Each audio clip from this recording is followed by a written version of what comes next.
flex test, es to noliku bez kļūdām. Čeki redz drip, paliek mēm, nemāk runāt. Ambicijos, tu jau dzirdi, ka es nāku. Rep spēles pavārs tavam katlam lieku vāk, jā. Šitie čeki brauc ar mutu tā kā ragavām. Flex test, jā, flex test, oh, ha! Sporta raidījums Flexis ir klāt. Pavasaris. Tas ir laiks, kad cīnās par medaļām. Te visos komandu sporta veidos arī pie mums Latvijā tiek dalītas medaļas Latvijas basketbola līgā. Vienu finālistu mēs jau zinām, bet otrā pusfināla sērijā tur ir pamatīgi intriga. 2 spēles starp Rīgas Zeļiem un Ventspili ir aizvadītas. Tur pēc 2 mačiem neizšķirts rezultāts 1-1, un šodien pie mums galvenais Zēles ciemos. Galvenais Zēles, Misters Prezidents. Pie mums ciemos ir Misters Prezidents un tā īpašā iespēja redzēt Misteru Prezidentu šortos.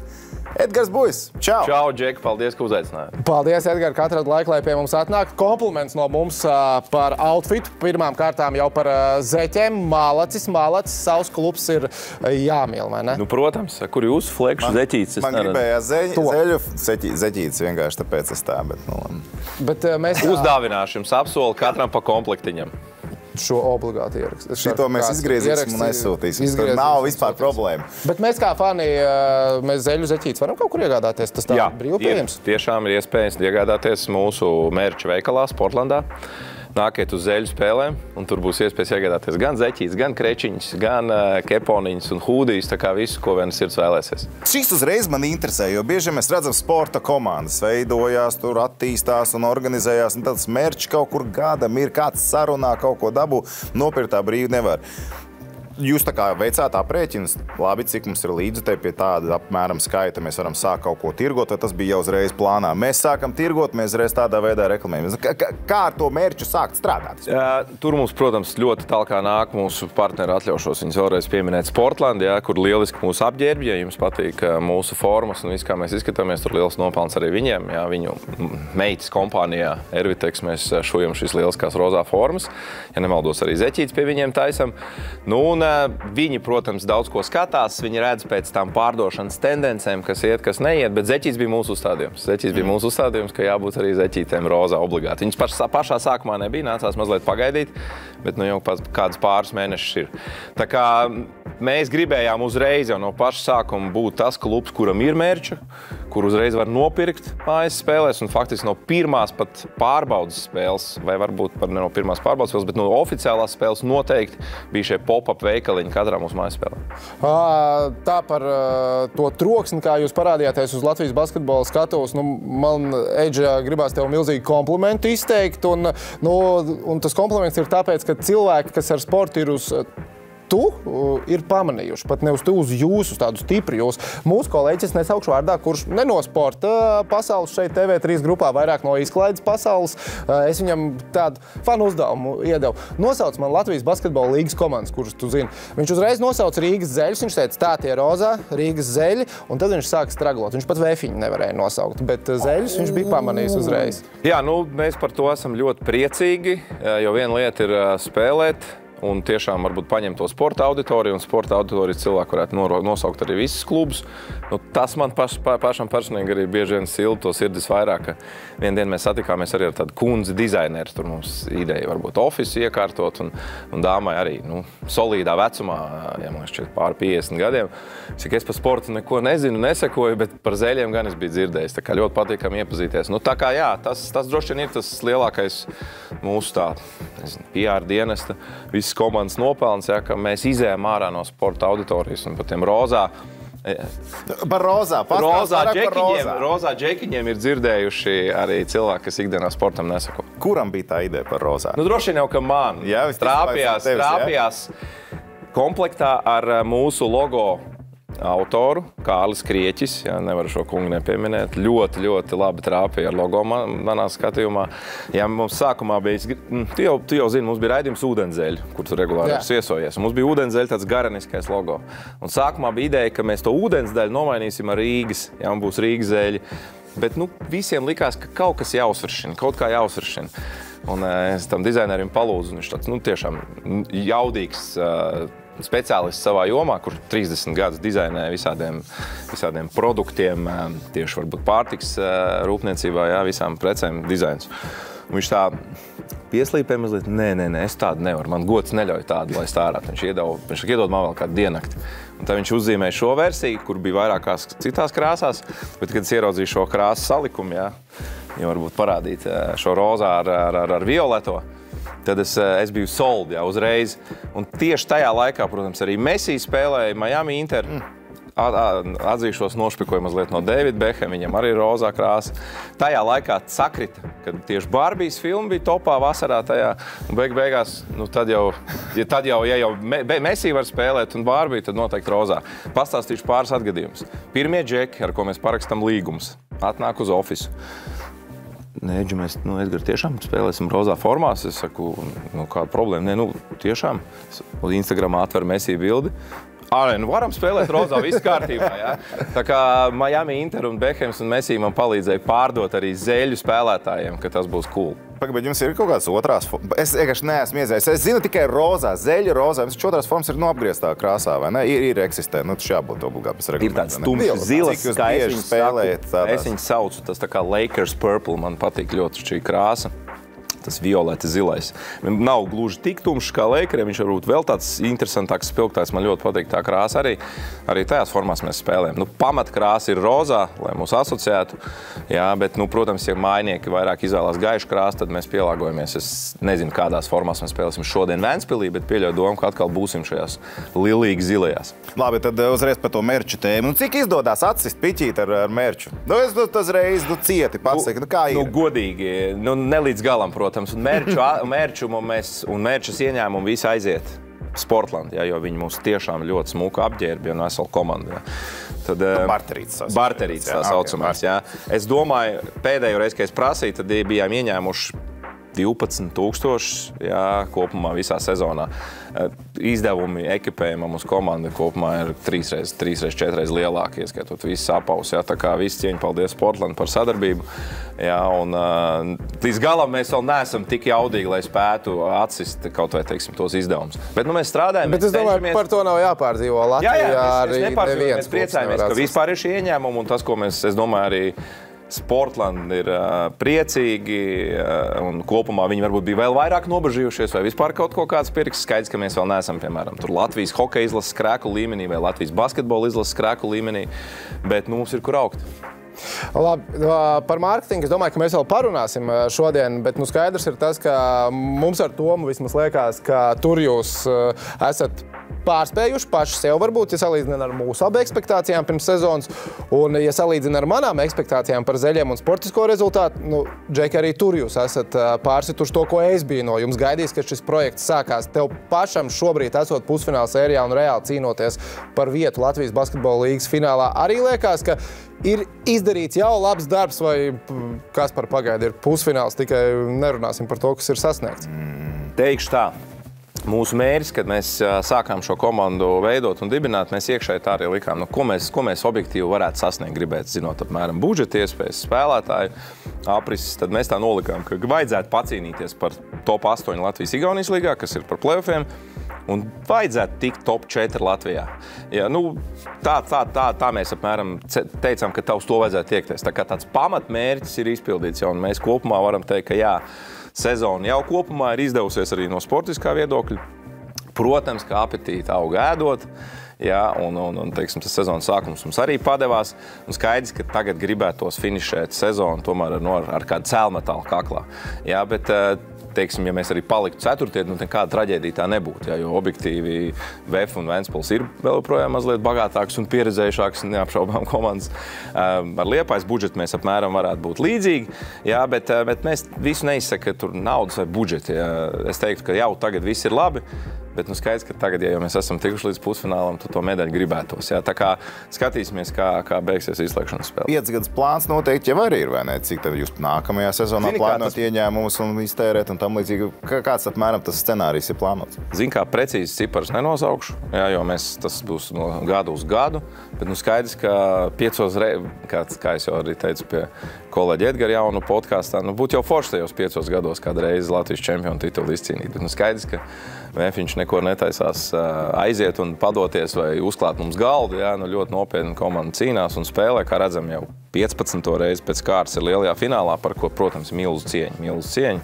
Tieši VF komandai, ja noturēt no gadu uz gadu to līmeni, savākt naudiņu, pietiekoši liels īpatsvars viņiem ir privātajā sektorā, tā kā tādā ziņā viņi ir malači. Bet 5 gadus laikā, es saku, būtu labi, ja mums tas izdotos. Un budžets, es teiktu tā, galvenais, lai viņš pakāpeniski mēreni aug. Jo man liekas, ka problēma, kas var būt, kad varbūt uzlecis kaut kur kādā 2., 3. gadā, varbūt pārāk strauji, un tad var sekot atsitiens. Jā, tā kā... Es par šo sezonu tieši gribēju prasīt, vai nebija kaut kādā brīdī ar sevi, ka tas lēciens sāk palikt lielāks, jo, kā teica, apetīti rodas ēdot, kaut kāds sastāv papildinājumu, vēl vairāk skaļāki vārdi sāk parādīties. Teikšu godīgi, ir izaudzis budžets, bija plānots ap 500 000 eiro, un beigās viņš tomēr izauga līdz kādiem 600–650 tūkstošiem, jo, nācās mums papildināties arī tādiem iemeslu dēļ, ka Zigmārs Raimo un Francis Lācis nolēma pievērsties Latvijas 3-3 izlasēju un pamatot. Džeki ir kvalificējušies olimpiādai. Līdz ar to mums nācās meklēt aizvietotājs garajā galā. Ņemot vērā, ka mēs labi spēlējām un gribējās to līmeni noturēt, tad mēs arī varbūt tos papildinājumus tādus solīdus paņēmām, kā piemēram Jordans Hunters. Skaidrs, ka viņš varbūt ir mazliet dārgāks nekā mēs bijām pirms sezonas plānojuši tajā pozīcijā. Labi, pastāst, cik daudz tu var stāstīt, kā notika Jordan Hunter piesaistīšana. Jo Jordans Hunters, tas ir Džeks, Austrālijā viņš kļuva par čempionu, jā, ne? Viņš ir bijis ne šogad, bet ir bijis. Viņš ir Austrālijas čempions, viņš ir Austrālijas līgā viens no top spēlētājiem. Tādiem jauniem, kas iet primā. Jā, Austrālijas līga tā ir ļoti laba līga basketbolā. Tā, es nezinu, tagad tā ātri pasaules rangu grūti būtu salikt, bet, virs Latvijas-Igaunijas līgas, es teiktu. Noteikti. Un Hunters visticamāk nav lēts spēlētājs un piesaistīt tādu spēlētāju uz sezonas beigām. Kuram jūs esat parādā? Cik cilvēki jums klubā vispār pieņem lēmumu? Tā, kad vajag spēlētāju, un kurš teica, labi, es esmu gatavs attaisīt savu maku, mums vajag šito Džeku. Tātad, ja runājam par māciņu taisīšanu, tad tas esmu mēs, kuram jāatbild par visiem izdevumiem, jā, par saimniecisko darbību. Tātad Zigmārs ar Franci aiziet prom. Skaidrs, ka bet tas jums nebija pārsteigums. To mēs zinājām. To jūs zinājāt. Bet mēs cerējām, ka tie kvalifikācijas turnīri būs, piemēram, lielo izlašu logā, bet FIBA izrādās nav, ka 5-5 un 3-3 disciplīnas ir vienā teiksim, kalendārā. Sporta veids? Cita disciplīna. Jā, līdz ar to 5-5 loks bija februārī, 3-3 izlašu mači bija tagad aprīlī. Tad mēs cerējām, ka varbūt pirmkārt viņi tiks ātrāk, piemēram, februārī jau kvalificētos, tad Džeki atgrieztos. Bet skaidrs, ka beigās tas jau bija aprīlī, tad, protams, ka puišiem arī ir emocijas lejā, viņi jau ar galvu ir Parīzē. Tas ir skaidrs, ka viņi nebija gatavi. Mēs ar viņiem abiem runājām, arī atkārtot uzrunājām. Un nekādu pārmetumu Džeki solīdi pateica, sorry, nav mums vairs enerģijas, nav emociju un viņi nebūs. Tātad sākam meklēt centra spēlētāju. Un ar to spēlētāju meklēšanu atkal nodarbojas vispirms Artūrs Šenhofs, mans kolēģis klubu ģenerālmenedžers. Tā kā mums tas sadalīts tās lomas, ka es faktiski esmu galvenais saimniecības veidotājs, atbild par marketingu PR. Tad basketbola ziņā mums domstarpība nav bijuši liela. Ir kaut kādas diskusijas, bet beigās vienmēr esam viens otru spējuši pārliecināt, bet, teiksim, ja mums arī būtu, tad varbūt pat Artūra vārds būtu galvenais. Tā mums ir salikts, jo viņš ikdienā strādā ar basketbolu jauno talantu skautošanu, faktiski pēdējos 15 gadus, teiksim, viņš ir Eiropas jaunas basketbola līgas vadītājs. Tātad skatāmies, kādi Džeki pieejami. Kaut kur parādās tas Hunters, un skatāmies tos highlights, skatāmies spēles, skatāmies statistiku. Šis Džeks faktiski visus tos boks atbild. Garš, cīnās par bumbām, spēlē aizsardzībā, var uzbrukumā finišēt, pat arī kaut kāds metiens ir, spēlē ļoti augstā līmenī. Skatāmies, koledžā kopā spēlēs ar Kristaru Zoriku. Artūrs uzreiz ievāc informāciju no Kristara par Džeku. Viņš teica, super labs spēlētājs, bet tāds interesants kadrs. Jā, viņam ir labs Džeks, kā jau Austrālis. Tāds easy going. Jā, jūs zināt, apmēram iedomāties, kāds ir Austrāļu raksturs, un tad Jordans Hunters ir tieši tāds Džeks.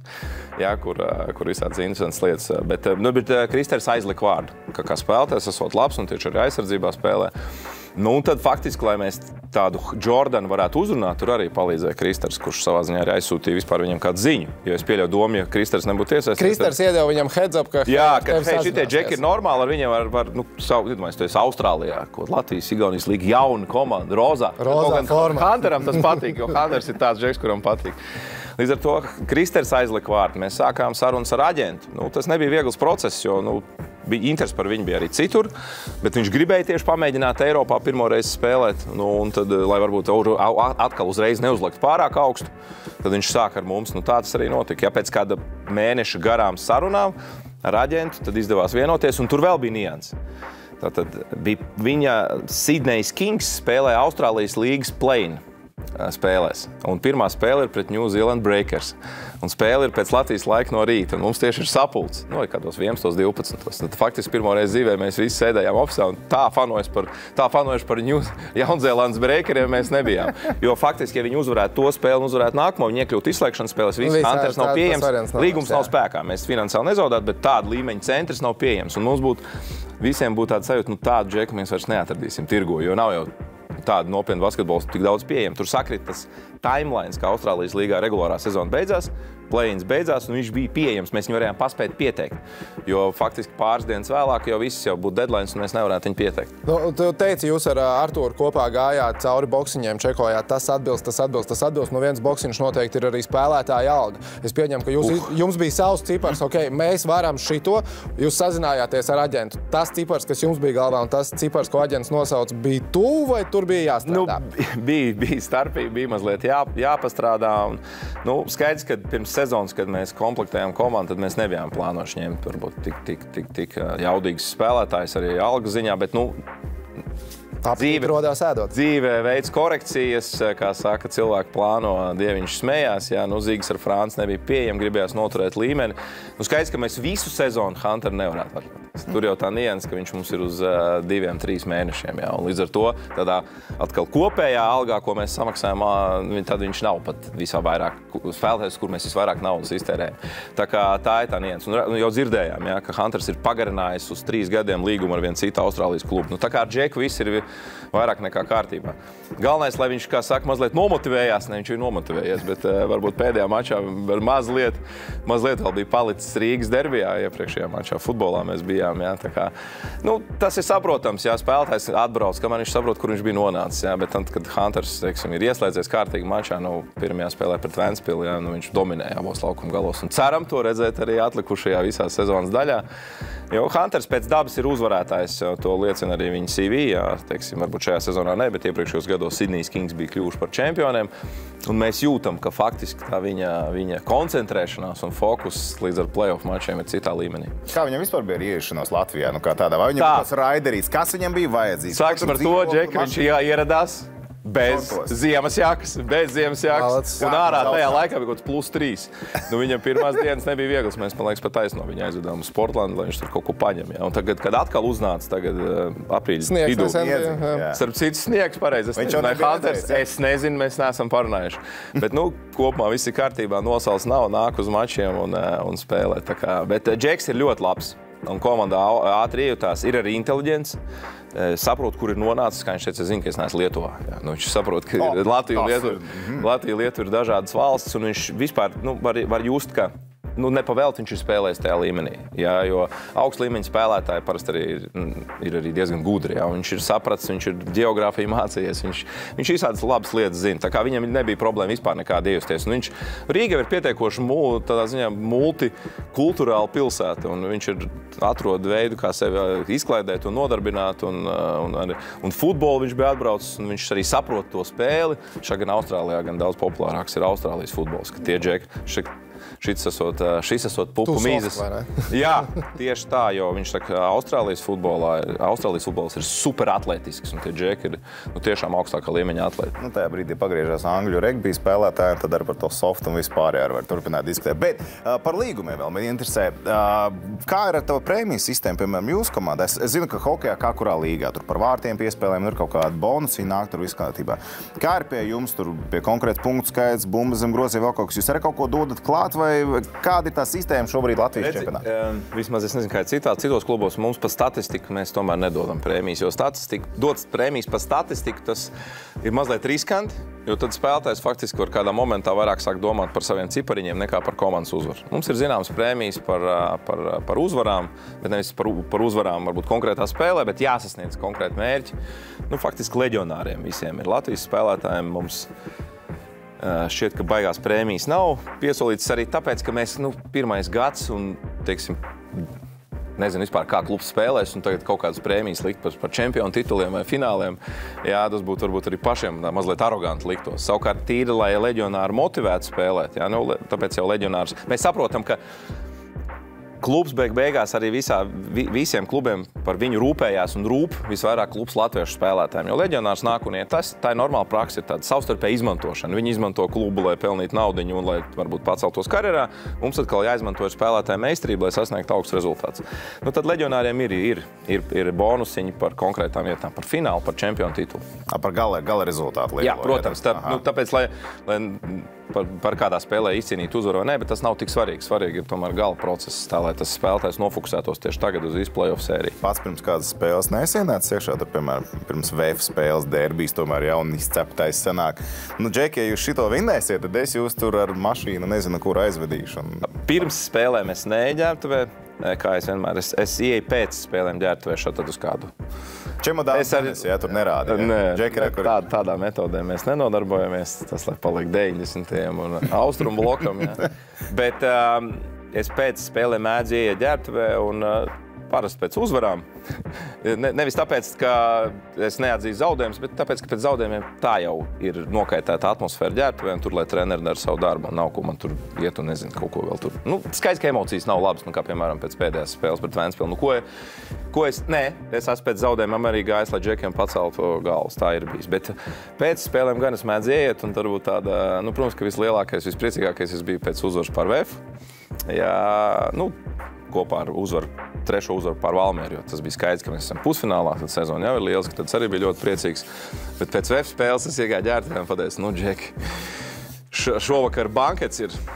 Ja kāds nebūs, protams, caur joku, ja kāds nebūs, tad viņš uz vietas fired on the spot, angļu valodā es runāju, lai visi saprot. Protams, visi nosmējās, bet visi Džeki kā viens atbrauc.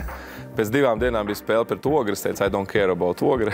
Kā gāja pret Ogri? Mēs vinējām pēc tam. Interesanti, ka Džeki bija saņēmušies un ļoti labi nospēlējām, iespējams, viena no labākajām regulārās sezonas spēlēm.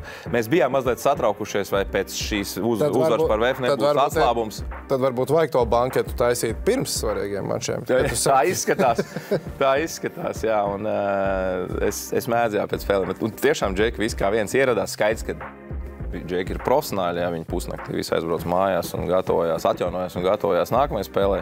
Vadība mazliet ilgāk pasinēja uzvaru par VF, kā es smējos. Man jaunais gads atnāca mazliet ātrāk, jau 27. decembrī. Līdz ar to svinības bija labas, solīdi. Nebija plānots. Un skaidrs, ka nebija plānots uzvarēt VF. Tas būtu arī atkal aroganti izteikties, ka mēs, pirmajā gadā plānojam uzvarēt tur 10-kārtējos Latvijas čempionus un esošos. Bet tas izdevās, tādas uzvaras ir jāsvin, jo dzīve jau tāpēc ir interesanti, ka dažkārt ir negaidīti panākumi. No VF puses viss tagad sveicinās, kopš tu esi cita kluba prezidents, varbūt zin kā Latvijas basketbols maz dīķis, un tagad baigies konkurence, es teikšu tā, iet garām. Teiksim, Gats Jahovičs un Jānis Blums man faktiski draugi vai ļoti tuvi čomi. Tad tās attiecības mazliet atvēsinājās. Tas ir normāli. Jā. Bet es neteiktu, ka viņas pasliktinājušās. Sezonas laikā jūs kopā esat gājuši vakariņās vai nezinu, baudīt kāds koncerts? Bet ar Gats sieva, piemēram, ciemos vakar pie manis bija. Gats pats nebija, jo VFam jāspēlē, jā, piemēram. Bet Gats sieva bija ciemos. Mums, sievas ir sirdsdraudzenes no bērnības. Līdz ar to mēs ar Gatu diezgan cieši esam, bet skaidrs, ka šīs attiecības mazliet ir atvēsinājušas. Kāds atnāk ciemos, tad rozā čībiņas nevar dot viņam, piemēram. Tur jābūt uzmanīgāk. Protams, vai arī dot viņš ir nevilkt viņus. Tā kā tas ir normāls process. Ja, mēs esam tagad, grozīt, kā grib konkurenti kaut kādā tirgu. Tā kā, kaut kāda mazliet varbūt atsvešināšanās ir. Bet es domāju, ka atkal, kas man personīgi pārsteidz un patīkam, kur atkal varam iedot visu cieņu. Jaunu kungu uzaicinājums uz VF podcastu man bija tiešām tāds ļoti liels pārsteigums, jo, kā es teicu viņam vienā no pirmajām uzrunām, ka man likās, ka jūs brīžiem mēģināt publiskajā telpā izlikties, ka mēs neeksistējam, ka ignorēt, kādi tur zēļi, kāds vēl klubs Rīgā. Tad faktiski Jaunups ar to gājienu parādīja, kad jūs kaut ko tomēr esat izdarījuši. Tā kā tāds cieņas cieņpilns gājiens no viņa puses. Neizmontēja kaut ko viņa ārā, tur viss noklausīs kārtībā. Pilnībā, gan es tur 2 stundu, gan es 2 stundu sarunu. Es domāju, ka mēs ar Edgaru varējām runāt vēl un vēl, labi tādi runātīgi džeki, bet sapratām, ka skatītājiem tā jau bija grūti to 100 minūšu materiālu noklausīt. Edgars taču arī pietiekami daudz satura ir radījis savā dzīvē. Viņš zina, cik dārgi maksā montāži, ja var nemontēt, ja var laist pa taisno, visu ir jālaiž pa taisno. Edgar, vēl viena interesanta lieta, ko jūs kā klubs darījāt savā debijas sezonā, kluba biedri. Ja es pareizi atceros, 200 eiro bija naudiņa vai neko, jebkurš cilvēks varēja samaksāt, kļūt par kluba biedru. Droši vien tev bija. Tad, kad ienāca prātā šī doma, taisam biedrus, taisam biedru naudas, droši vien bija kaut kāds cipars, ko gribējās sasniegt. Bija tāds cipars, un vai plus mīnus arī ap to grozās šis kluba biedru skaitlis? Vēl pirms tam, ko biedrs iegūst? Kāds ir kāpēc man būtu jāgūst? Tad, kad mēs dibinājām klubu un tā ideja radās, mēs jau skaidrs uzreiz zinājām, ka gribēsim, ka tas ir tāds tautas klubs, kurā faktiski jebkura fiziska persona var kļūt par šo kluba biedru. Jā, un piedalīties kaut kādā veidā arī kaut kāda lēmuma pieņemšanā, nu varbūt ne gluži triviāli, cik tur minūtes, kuram spēlētājiem jādara, un tad treneris prātā sajūgs, jo viņam ir kaut kāds spēles plāns. Bet viņam justies, ka viņš ir savējais, Jā, bet viņi balso spēles MVP. Mēs pat uzdevām jautājumu, kur vajadzētu playoff spēles spēlēt. Es uzreiz rakstīju, veči, es nevaru apsolīt. Nu, biedri, jo tur nav tikai veči, tātad biedri es nevaru apsolīt, ja jūs nobalsosiet, ka arēnā gribat spēlēt, ka mēs to varēsim izdarīt, jo tas ir ļoti dārgs pasākums. Bet sakrit. Bet ja fināls būs, tad Červefiņi varētu kaut ko sazīmēt, ne? Neskriesim uz priekšu. Labi, sorry, es saprotu, tur nevar tā runāt. Sanāca tā, ka pēc pirmās spēles, starp citu, mēs satikāmies arī sanāca nejauši ar Edgaru Jaunupu futbola derbijā un arī jau sākām kaut ko ieskicēt, kur spēlēsim finālu un beidzās to, ka Vēnspils mūs noslaucīja otrajā mačā. Tā kā izdarīsim savu darbiņu ar Vēnspilu vispirms un tad arī domāsim līdz galam. Bet pabeidzot vēl par to domu, kad mums sakrita, biedri nobalsoja, ka jāspēlē ar Daugavas sportnamā, lielākā daļa tur arī spēlēm. Mēs gaidījām pirms sezonas, ka es budžetā biju ielicis 50 biedrus, tātad reiz 200 eiro 10 000. Mēs esam trīskāršojuši šo ciparu, tā kā esam priecīgi. Jā, nu tāpēc, ka cik ir dzirdēts, cik tad ir šie sezonas abonementi citiem klubiem. Es teiktu, ka mēs pēc abonementu skaita esam, es gribētu ticēt, ka vadošie tāpat Latvijā. Es neesmu dzirdējis, ka kādam futbola klubam arī būtu vairāk par 150 biedriem. Noteikti izlasēm pirmkārt, man vispār nav tāda sezonas abonementa. Daugavpils Speedways varbūt. Iespējams. Daugavpilī Speedway apmeklē. Ja kāds klubs ir, es atvainoju uzreiz visu cieņu malaču. Tad nākat ārā ar savu jā, bet neesmu dzirdējis, tā kā es gribēju, un plus mums arī šis abonements skaits, abonementa cena, nu nav viņa maza salīdzinoši priekš Latvijas tirgus. Jā, 200 ir diezgan daudz. Jā, es citur esmu dzirdējis vairāk, es varu mazāk krietni, jā. Bet, jā, tāpēc šis skaitlis arī bija salīdzinoši piezemēts. Bet no nākamgad jātēmē vēl vairāk. Un ko iegūst biedrs, atbildot vēl uz tavu jautājumu, tātad, nu, ieej uz visām spēlēm, daļa no kaut kas no merča, jā, kāds krekliņš, un iespēja piedalīties lēmumu pieņemšanā, kā es teicu, balsot kaut vai, kur notiks spēles, kur vajadzētu notikt spēlēm, spēles MVP un citas lietas. Nu, un kopīgi pasākumi. Mums ir bijuši vairāk kopīgi pasākumu kopā ar komandu. Sezonas sākumā, pēc uzvarām, protams, labākajām, jā, bet sezonas beigām, pēc sezonas noteikti arī būs kāds liels biedru pasākums, ja tagad varbūt playoff laikā mēs to komandu mazāk raustam, bet tie galvenie ieguvumi biedriem. Šie 150 klubu biedri, nu, droši vien, ja viņiem ir kāds jautājums, viņi meklē tevi un prasa tev. Un tev jau kā klubu prezidentam visticamāk, tu redzi zvana klubu biedrus, tu nevari nepacelt. Protams, mums ir atsevišķi biedru čats, kurā esmu es, kurā ir Arturs, kur arī Jūris un Braško ir klubu galvenais treneris, tā kā kurš biedrs var uzdot jautājumu arī Jurim patiešo. Kāds ir prasījis Jurim, kāpēc tas un tas nebija? Čatā ne, bet pasākumā ir. Okay. Nu, nav bijis gluži tik agresīvi, jā, bet ir bijis tādi, nu, diskutē biedri ar Juri, un tas viens no mūsu uzstādījumiem pirms parakstījām treneri bija, ka viņam būs jābūt atvērtam sarunās, un ja kāds biedrs ir kādā pasākumā, nu, tas labi jūtās. Viņš tur ir, nu, tā kā atvērt. Teiksim, tādā solīdākā prātā var arī kādā pārmetošākā tonī, klausies, tu nevajadzēja tur tam džekam vairāk minūtes spēlēt, tad trenerim ir jāatbild mierīgi, nevar viņš pateikt, klausies, ko tu vispār saproti no basketbola lietas man mierā, jā. Bet Jūras tādā ziņā ir ļoti solīds un pat es teiktu, priekš Latvijas kalibriem pat pārāk atvērts brīžiem. Visi daudz biedri man ir teikuši, ne, tas jūs gan džentelmenis izstāst visu par taktiku, tur, kāpēc to darīju, pacietīgi, mierīgi. Jo, iedomājies, treneris pēc spēles, tiksim, mazliet nogurs, jā, un vēl pāris stundas viņam nākās pavadīt. Un tie jautājumi jau droši vien priekš treneriem dažkārt ir, varbūt mazliet primitīvi, būsim godīgi, jā, jo skaidrs, ka viņu tas prāts strādā mazliet citā dimensijā, tajā basketbola taktikas ziņā. Bet paskolos bišķiņu pēc pāris gadiem jau būs pilnīgi cita publika. Tādas lietas mēs arī biedriem. Bet ir mums biedru čats, kurā visi var izteikt savas emocijas, savu viedokli. Skaidrs, ka es viņu tur monitorēju, un ja kāds tur sāk aizrauties, tur mazliet negācijām. Nu, ir kaut kādas spēles, tur, tā vajadzēja vinnēt pārliecinošāk. Un vienreiz tā var pateikt, bet ja tur aiziet kaut kāda 10 ziņu sēriju, veidojot tādu negatīvo fonu, tas nav vajadzīgs. Tad es saku, hei, mēs taču te visi esam tikai cilvēki ar komandu un mierīgāk. Jā, mēs savu jūsu domu nolasījām, bet nevajag, kā saka, to negatīvo fonu taisīt. Bet skaidrs, ka mēs dodam iespēju katram biedram izteikt savu viedokli, savas emocijas un būt kontaktā ar klubu vadību. Klaubi, kā ar tevi pašu un darba slodzi, jo izklausās diezgan daudz darba ar Rīgas Zeļiem. Iepriekšēji tu esi bijis menedžeris diezgan daudz sportistiem ar Latvijā, diezgan augstu latiņu. Kā tur šobrīd notiek? Ko tu dari vēl? Jā, aģentūra jau nekur nav pazudusi. MB23 atlēti vēl projām ir. Varbūt ir viens projekts mazāk, Saša ar Jānu vairs kopā nespēlē, bet es viņam mazliet tāpat piepalīdzu. Varbūt tās apjoms un tā jauda vairs nav tik liela, bet darbs mazliet paliek. Tīna ar Anastasiju arī paliek. Aļona arī vēl spēlē. Jā, Zeļi tagad man sāk, teiksim, tajā basketbola sezonas daļā ir skaidrs, ka prioritāte numur 1, tas ir jauns tā kā startup projekts. Un startupos tiem, kas ir to izveidojuši, sākumā ir jādara viss, bet neaizmirst par saviem projektiem arī, un meitenē viss ir kārtībā, un Aļona arī, kā redzams, turpina vēl, protams, spēlēt pietiekoši labi, tā kā viss notiek. Bet skaidrs, ka šajā sezonas daļā mana dzīvesbiedra nav pārāk priecīga. Ir pāris reizes izteiksies, bet par tiem saviem Zeļiem, kad mēs kaut kur aizbrauksim. Un tad ir bijušas pāris reizes, kur es esmu mīļā, mēs varētu kur aizbraukt kaut kur. Viņi jau mazliet iededzās, un es pasties spēļu kalendāru. Ko tu man vispār piedāvā? Tā kā es domāju, viņi mazliet nevar sagaidīt sezonas beigas. Tāds ir tas process, kad vīrietis kaut ko, vai arī sieviete kaut ko jaunu iesāk un kāds jauns projekts, tad ģimenei mazliet ir sanāk mazliet ciest brīžiem, bet cik vien varu uz puikas spēlēm visām braucu. Dažkārt kādu spēli nesnāk apmeklēt. Pārklājās, piemēram, tikko aizdītajā nedēļas nogalē, piekdienā spēle man bija jābūt Ventspilī. Netika uz puikas spēli piekdienā, bet sestdien, svētdien bija klāt. Mēs ar Tomu arī saprotam, kā tas ir daudz strādāt, un kad tas bija vakar vai aizvakar, mēs ar Tomu par vienu citu projektu tur runājām.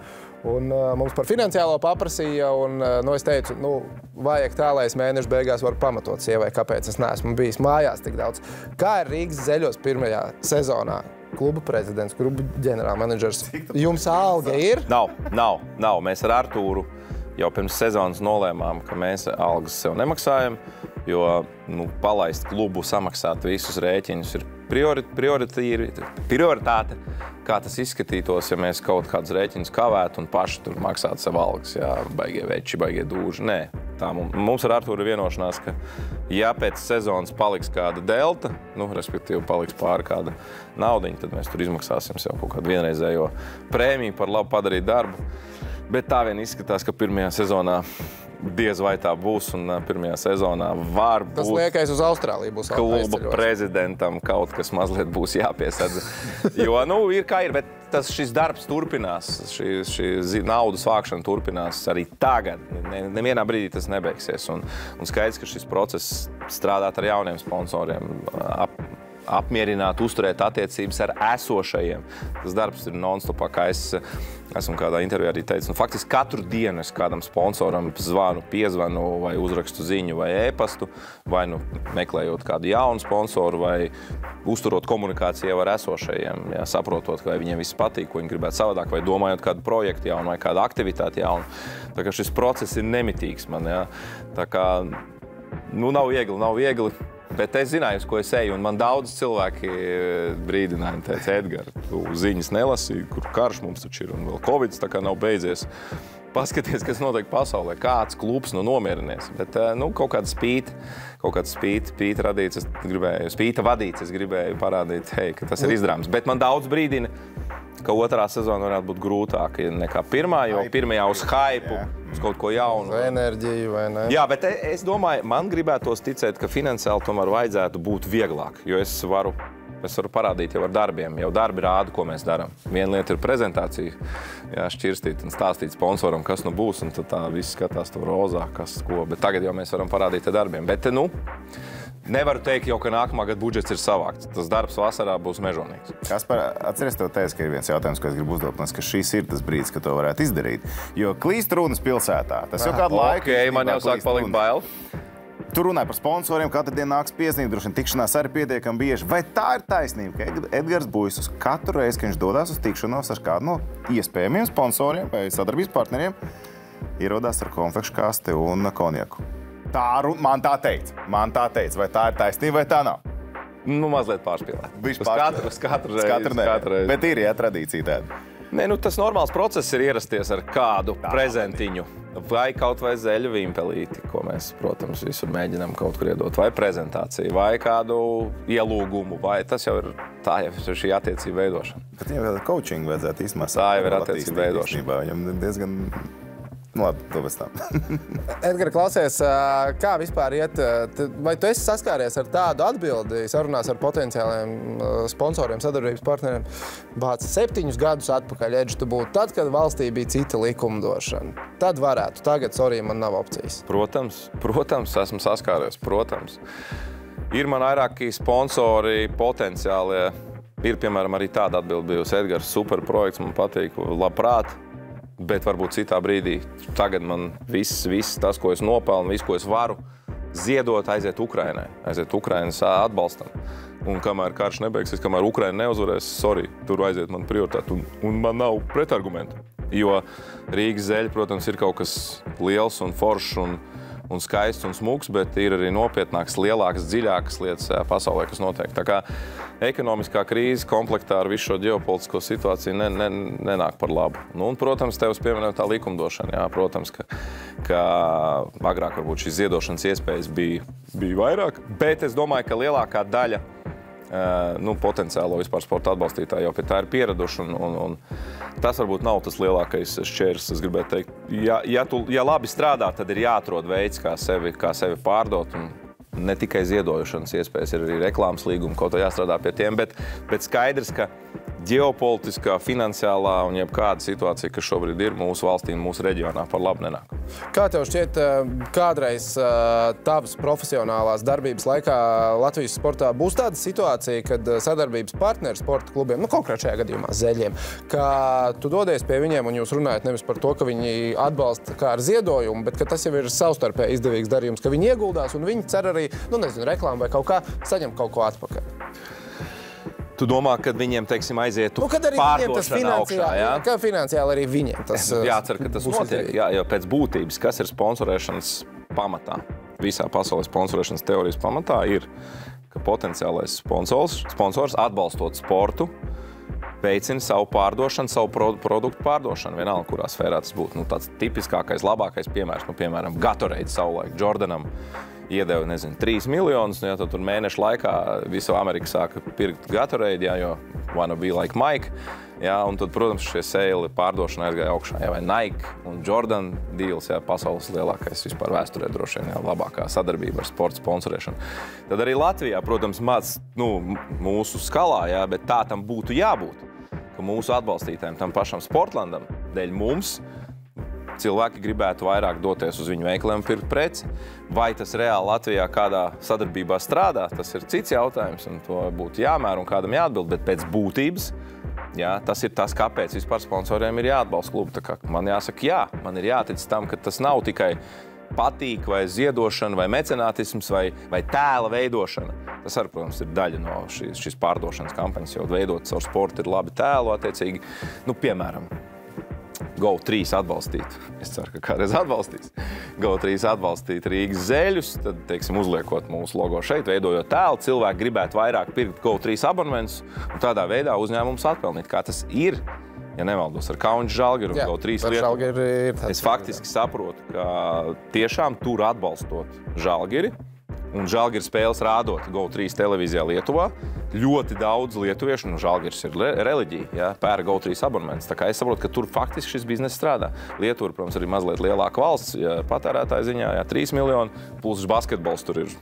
Jā, kosmosā, jā, bet jāatrod Latvijā mums arī šādi. Tas ir sponsorēšanas pamatā, jo, ja pretējā gadījumā tas nav, tad, tas viss tas paliek tikai tāda izklaide laba vai mecenātisms vai labdarība. Nē, sporta sponsorēšanas pamatā ir tirgvedība. Faktiski ir jāveicina pārdošana.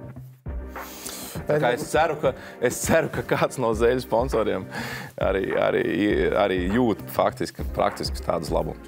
Edgar, ieskatījos pulkstenī, laiks ārkārtīgi paskrien ar tevi. Vēl vienu jautājumu tomēr tev gribēju izdot. Tas man stāvēja, pakausīja visu laiku. Jau pagājušajā nedēļā, tieši pirms 7 dienām šajā divānā sēdēja Nauris Miezis, un viņš teica, ka viņam nenormāli pietrūkst 5-pret-5 basketbols. Mēs pēc nākamgad varētu kaut ko. Viņš saka, varētu. Tie varētu būt zeļi?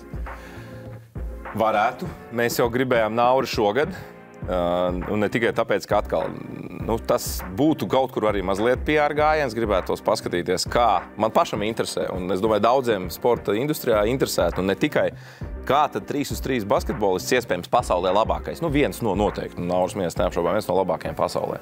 Izskatītos 5-pret-5 basketbolā šobrīd.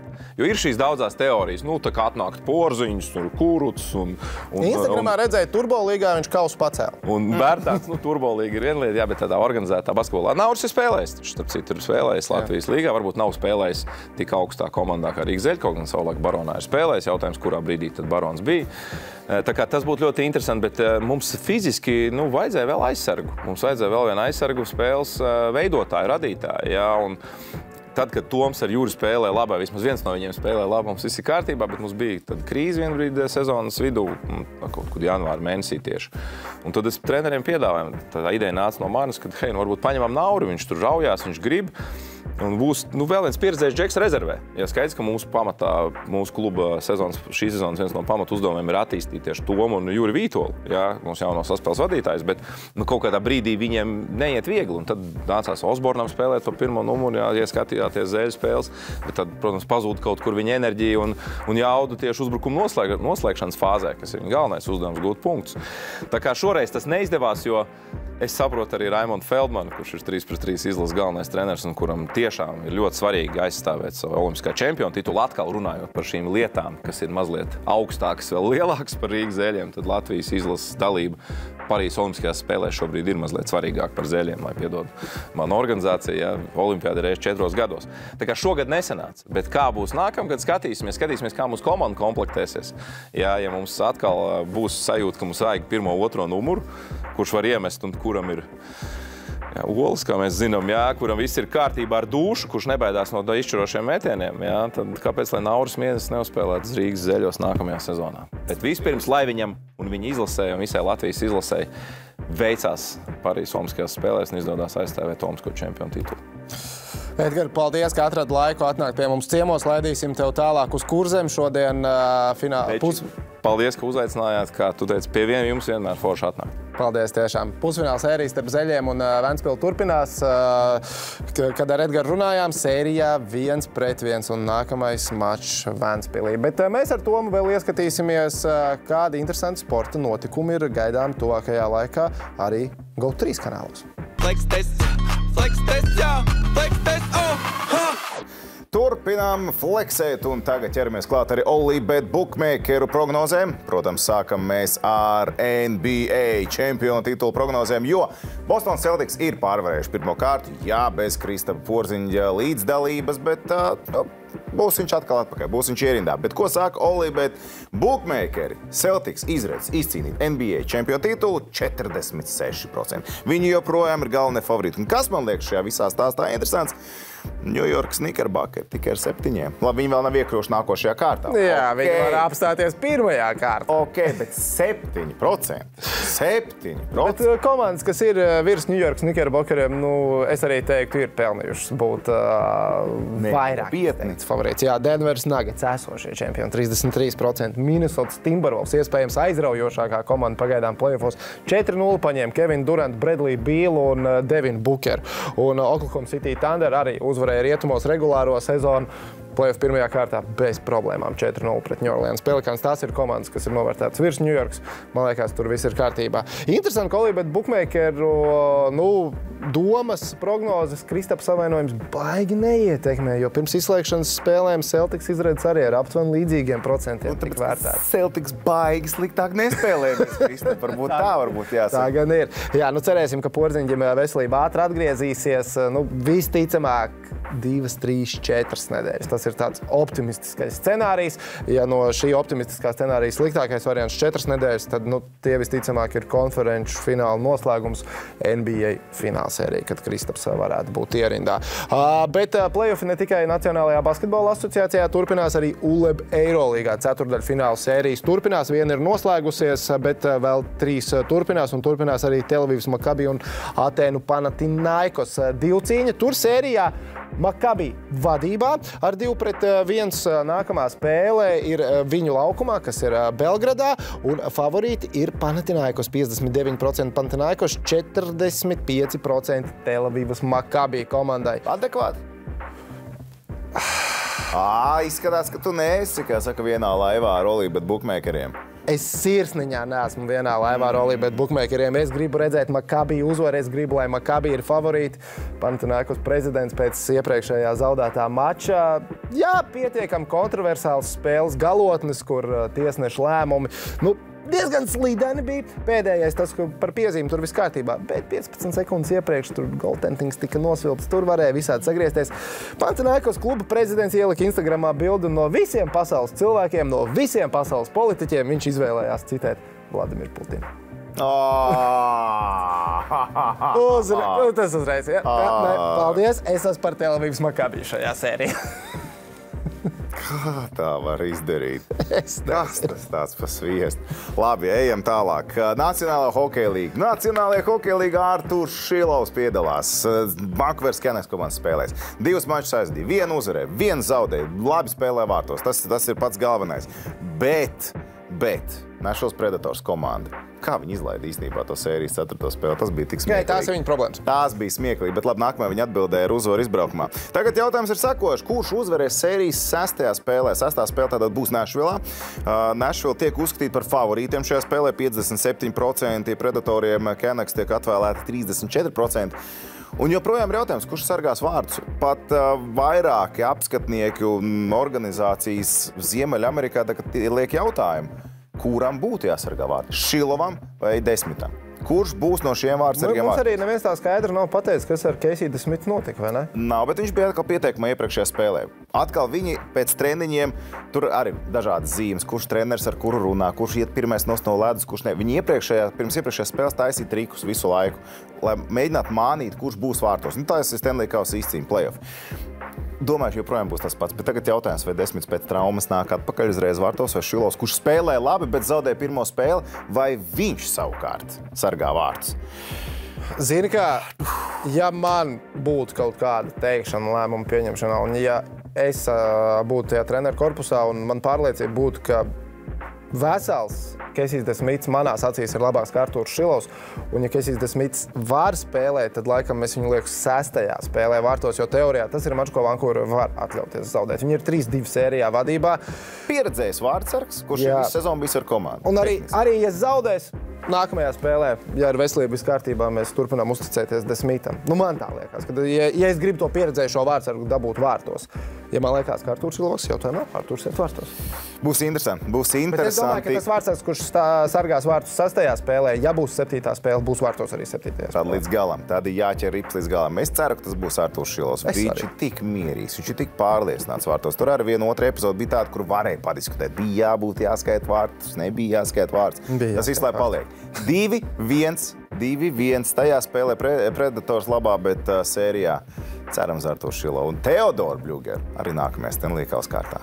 Atcerēties, ka Nacionālās hokeja līgas Stanley Kausa izcīņai visām spēlēm tiešraidē var sekot līdz GO3 Extra sporta sadaļā. Tā.